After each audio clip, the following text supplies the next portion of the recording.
What's going on, everybody? Welcome back to the channel. It's Jackson. I can't think of a stupid middle name for this intro right now, so that sucks. Power is here, and today we got another storytime video, but before that, I just wanted to say Merry late Christmas to y'all. I'm recording this the day after Christmas, but I'm not sure when this is going to go up, so you guys will see it at some point, but I just wanted to say Merry Christmas to y'all.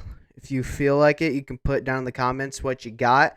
I actually got two of the gifts on that I got. I got this hat because I wanted it for a little bit, so I got it for Christmas. And then I got this shirt right here because I'm a big fan of the Pat McAfee show. I watch it almost every day, so I got the shirt for Christmas. So I got a lot of other stuff too. It was a pretty good Christmas. Let me know how your Christmas was down in the comments, but with that being said, we're going to go right into the storytime video. So this storytime video takes place in the same timeline as my last one. If you guys haven't seen the last one, I'm going to put a link to it in the description. Go watch that to get some context for this one. But this is the same year for theater. It's another theater storytime. It's the same year. It's a new thing, but the events leading up to it were the same thing. So just go back and watch the last storytime video if you haven't seen it already to get caught up. So let's begin.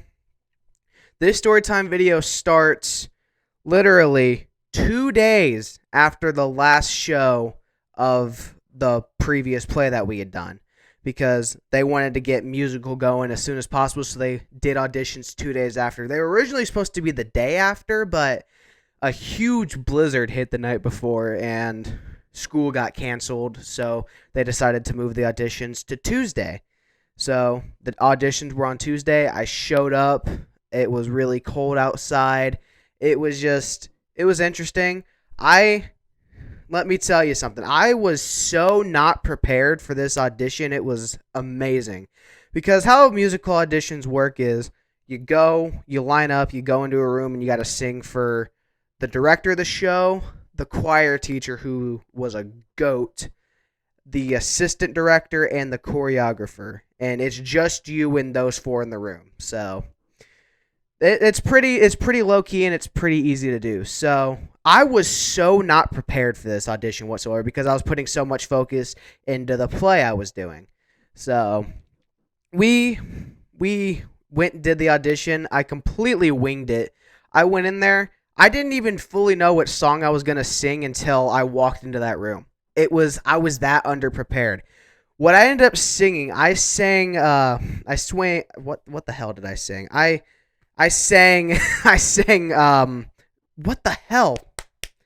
I ended up singing, We Are the Champions by Queen. I don't know why the hell I couldn't think of the title of it for a second, because I knew it very well, and it's a really popular song, so pretty much everyone knows it. But I ended up singing that, and I didn't make that decision until I got to the door and went in and sang. It was pretty insane. But I went in there and sang. Everyone said, "Oh, that's a good choice."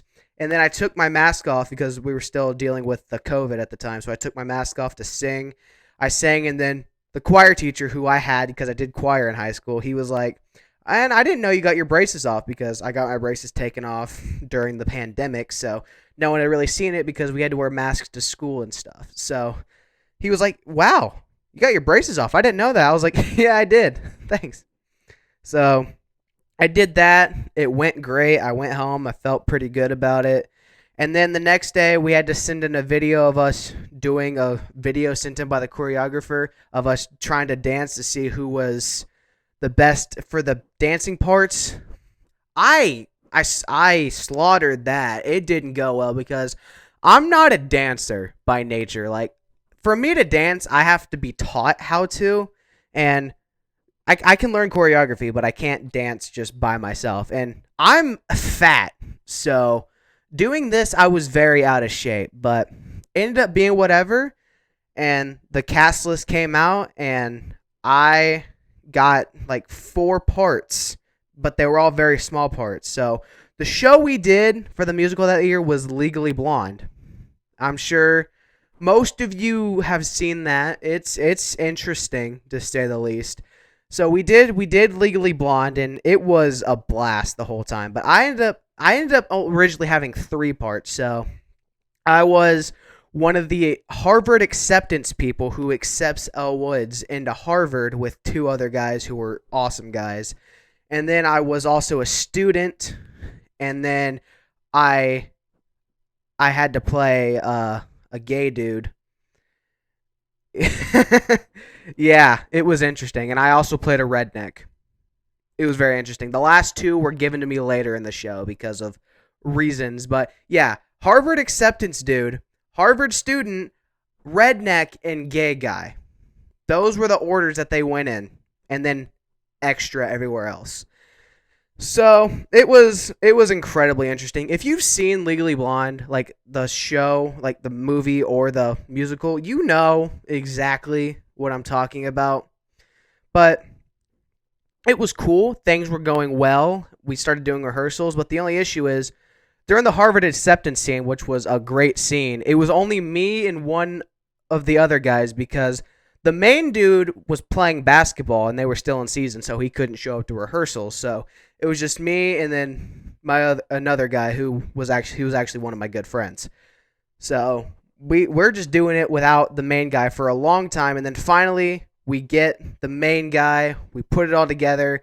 It's awesome, and then we start putting things together, and we got to learn the lyrics to the songs. We got to memorize all of our lines, and then it's a whole thing.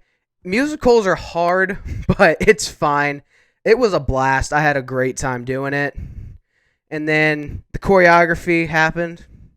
And then I discovered I was going to be a simp for the entire show. It was awesome. And then a real breakthrough happened. So I showed up to rehearsal one day, and then I got called up to the stage to talk to the director. And then I found out that I was going to be the redneck, the deadbeat redneck who took someone's dog. Yeah, I was the redneck that took someone's dog, and that was a blast to do. I loved being a piece of shit redneck. It was so fun. But yeah, I got that, and I memorized the lines pretty quick because it wasn't that many, and I got it going, ready to go. I got to be in a trailer. It was awesome. And then, so I get all that down. The show's really coming together really good. It's all coming together. Everyone's doing really well. And then about, I'd say 2 weeks before the show, I get told by the director that I have to stay after rehearsal to talk to her, and I'm just like, oh, that's a great sign. And she's like, oh, don't worry, you're not in trouble. I'm like, okay, cool. But I'm still nervous because I just get nervous. But I also had an insight of what was going on, so I wasn't that nervous, but I was still like, let's see if this is true or not, you know. So we talked to her, and then that's when I find out that I'm going to be playing the gay dude. And let me tell you, that was very interesting to channel because one, I had 2 weeks to get those lines memorized and get the character down. And then number 2, I'm not gay. Nothing against gay people. I love gay people. Gay people are awesome, but I'm just not that, and I didn't know how to be that. So it's whatever. I figured it out. I went and watched the scene online. Like, I looked on YouTube to find the musical version of that scene, and I put it all together. I got it going, and then we did it.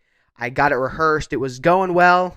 I probably did the worst European accent of all time, but it went well. It went pretty well. It was pretty funny. So we do that. We get it all rehearsed. It's all good to go. And then show night happens. And we couldn't have a live band because of the COVID, or the BS virus, as I like to call it. So we had to do tracks. We had to use tracks over the PA system. And we did 4 nights because we had limited capacity. And opening night, I walked backstage and I just heard a whole bunch of people. And I was like, I'm nervous now. I'm very nervous. I was sweating, bro. I was sweating. I was so nervous. I had a full-blown suit on, too. I was nervous. And then it didn't help because the first scene, the audio track gets messed up because someone in the sound booth accidentally hit play the next song. So the next song starts playing over the PA system while the show's going on in front of people. And then they try to go back and get it back to where it was, and it was just a disaster. And I'm just standing backstage like, oh, you've got to be kidding me. All this work and this is going to happen. And then I'm just like, I'm starting to strategize at this point because I'm an overthinker. I'm like, all right, if this happens to me, I'm going to go along with it. I'm just going to act like it was a ripple in the universe. Good idea, guys. So I'm stressing. I'm stressing really bad. And then everything starts to go well. And then it comes time for my first scene, which is the Harvard acceptance scene where we accept Elle Woods into Harvard. The only thing is, I would say probably the day before, the main guy in this scene, he comes up to us. He's like, guys, what if we put pink glitter in the envelope and dumped it on the stage? And we're like, that's a great idea. You need to go tell the director. So he went and told the director, and she was like, that's a great idea. You guys got to do that. So opening night was the first time we did it too. We didn't get to rehearse with it. We did it that night. And so we walk out on stage, we do the thing, and then we open the thing, and then all the glitter just falls to the ground. And that was probably one time during my entire time doing theater, being on stage, that was the one time I almost laughed on stage because I was just like, and then I had to keep going. But it was so funny. And every night we did it, it got a great reaction. So we did it. It was awesome. And it gets to the end of the scene, we freeze on stage, and then it goes black, so we have to walk off the stage. And then I walked right across the glitter, and I was like, oh, I almost slipped and fell, but I didn't, so it was fine. I walked off the stage, no problem. Then I had to do a quick change, which is when you got to change really fast backstage, which I had everything preset back there, so I didn't have to worry about that. So we do all that. The show goes on. It gets to the point where we got to do the deadbeat redneck scene, and I didn't have my mic pack in, and there was supposed to be a sound person backstage to put a mic pack on me because I had to share it with someone else because we had limited mic packs. So I didn't have my mic pack on, and by the time the audio person got back there to put it on, I'm just like, we can't do it right now. The scene's about to start. So I just talked as loud as I could, and it worked out. I got called Redneck Jackson by Meme Lord Hunter. I'm sure some of you guys know who he is because he went to the show that night. He called me Redneck Jackson, which I thought was hilarious. And then, yeah, we did the whole scene. It went great. And then it was after the scene, because I was in a trailer. I hopped out of the trailer backstage, and then they put the mic pack on me, and I had to go change for Act 2. And after that, I had to take the mic pack off, so there's really no point to having the mic pack on. I don't blame the sound people for that, though. It was really hectic. So, no hate to them if they're watching this, which I don't think they are. But if they are, well, hey, what's up? How you doing? So, it goes great. And then, later that same night, it gets to a point where I got to go be the gay guy. And I had this handheld mirror to look at myself because I was also a narcissist. And I couldn't find the handheld mirror. I had it placed backstage and someone moved it. So I had to go out there and just act like I was looking into a mirror. And I was so worried about it because well, first of all, it was a quick change for that too because I had a scene right before that and I twisted my ankle running off stage to go quick change. So I'm like hobbling, trying to get my shit on, and I can't find the handheld mirror, and I'm getting pissed at this point. I'm like, where is it? Where is it? I'm like, whatever, I'll be fine. So I run out on stage, I sit down, I do the scene, it goes pretty good. And then the rest of the show was smooth after that, and that was it. Then we did the Friday night show. It went very smooth. There was only one problem with that, though. Because we still had to wear masks backstage, but we didn't have to wear masks on stage. I forgot to mention that earlier. That was pretty cool. We didn't have to wear masks on stage. We had to wear them backstage, though, for safety reasons. And there was this one scene. It was the last scene of the show. I had, forgotten to take my mask off, so I took it off real quick before the scene happened. And I thought I put it in my pocket, but I didn't. And so the scene ends. I go backstage. I'm like, I don't have my mask. And then I saw it on stage, so when we ran out to the bows, I grabbed it real quick, threw it in my pocket, and bowed, and then just went and sat back down to let everyone else do their bows. So that was a little funny tidbit I thought you guys would like to hear. And then the next night happens. Nothing really special happened that night. And then it gets to the Sunday show, and we get there early to have a special moment where the seniors say their goodbyes and pass down the traditions that they do. And we do that. It was really special. It was a little emotional, but it was special. It was awesome.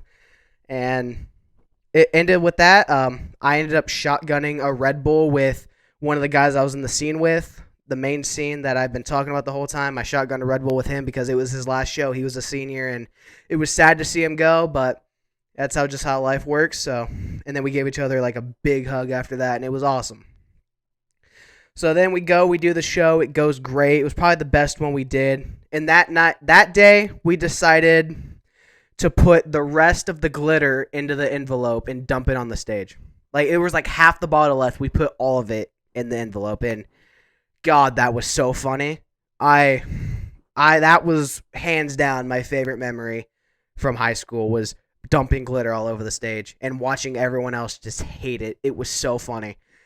But yeah, the show ends. It was great. Everyone got emotional because the seniors were leaving. We did all of our traditions, and then that was it. That's the story time. And I need a drink of water, so I'm gonna do that real quick.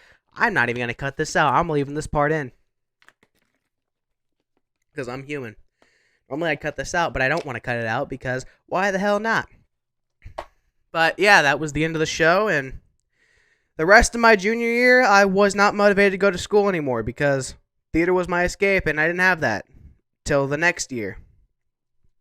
So yeah, I promised you guys I would tell the story about the musical, so there it was. If I missed some things, I'm sorry, but a lot of things happened. It was incredibly hectic, and a lot of the stuff I left out was personal stuff that you don't share on YouTube. So yeah, that's basically it. I hope you guys are enjoying these storytime videos because I'm doing a lot more. The one I recorded and planned to upload last week, the audio got messed up. So if you guys want me to, I'll re-record it and upload it for you guys. And so just let me know if you guys want that in the comments. But with that being said, thank you guys for watching this video. If you guys liked it, don't forget to like, comment, and subscribe. And turn on the bell notifications and follow everything in the description box. See you guys next time. Bye.